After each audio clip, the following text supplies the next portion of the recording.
Being creatively stuck can feel so frustrating. In this video, I'm going to share my 3 tips for igniting the spark and getting back into your creative flow today. And it might be easier than you think.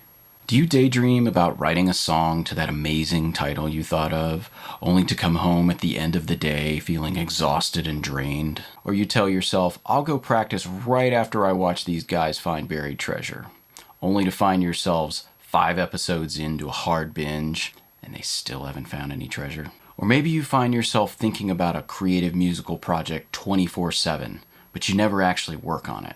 Your guitar just stares at you from the corner, looking at you longingly. Or maybe you're stuck in the same old practice routine, playing the same 3 chords over and over and over again. Of course, there's nothing wrong with that, but if you prefer to be making progress, what I'm going to share with you might help. If you identify with any of these, I've got good news.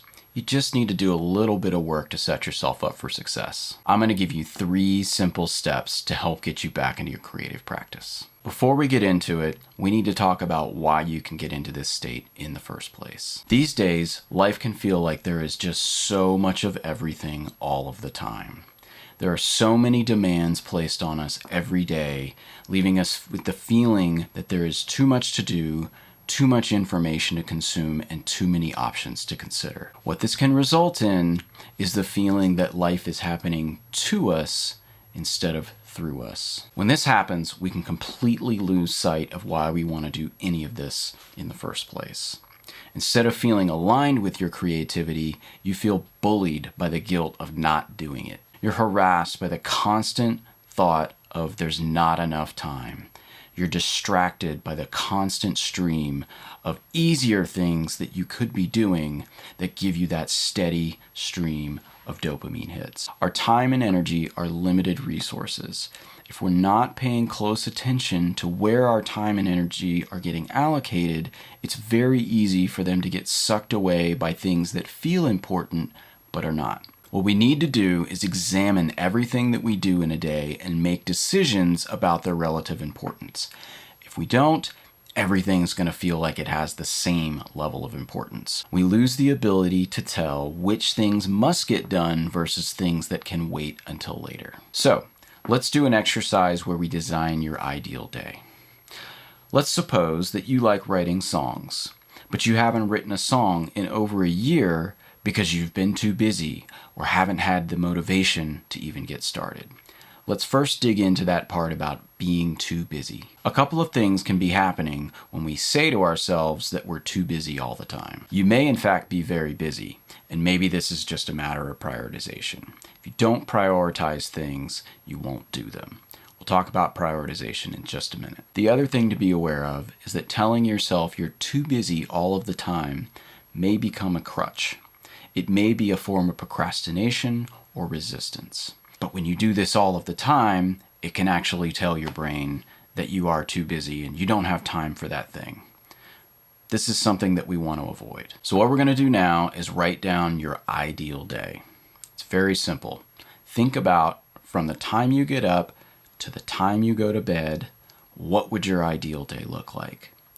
Most importantly in this conversation is where would you fit your creative practice? Are you a morning person or are you an evening person? You're going to want to put your creative practice wherever you are going to be most productive and most creative. Fill the day with all of the other commitments that you have, school, a job, things like that. Fit it around your creative practice. What you've just done is you've prioritized the thing that is important to you, which is making sure that you fit your creative practice into your day. You may be asking yourself, what does this have to do with getting unstuck? The point is, by prioritizing your creative practice during a day, during the week, throughout the week, you are putting that first. You are making sure that you get that commitment done. And by doing this, over time, it eventually builds a habit, and by building that habit, you can start to crowd out the feelings of procrastination and resistance that have built up and gotten you into this stuck place. In order for there to be the least amount of friction possible between you and your creative practice, you need to prepare your creative space. If you're a songwriter, make sure your guitar, notepad, pen are all set up so that you can sit down and get right to it. If you are working on practicing an instrument, make sure that you decide up front what it is that you're going to practice. Have that laid out in front of you and ready to go next to your instrument so that you can get right to it. By priming your creative space, you are removing impediments to getting started. Finally, when it comes time to do the work, you simply just have to do the work. If you're coming out of a creative slump, you may get some mental interference here.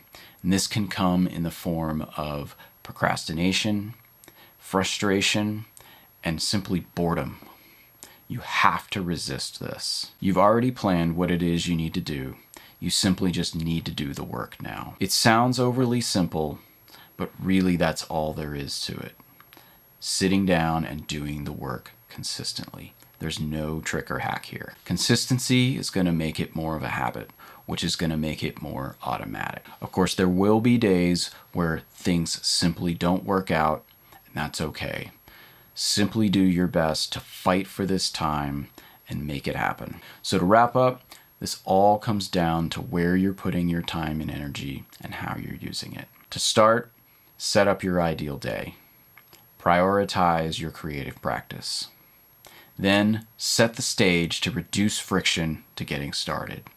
And then finally, show up and do the work consistently. If you found this helpful, I'd love it if you click the like button, subscribe, and hit the notification bell. That's all for now. Thanks for watching.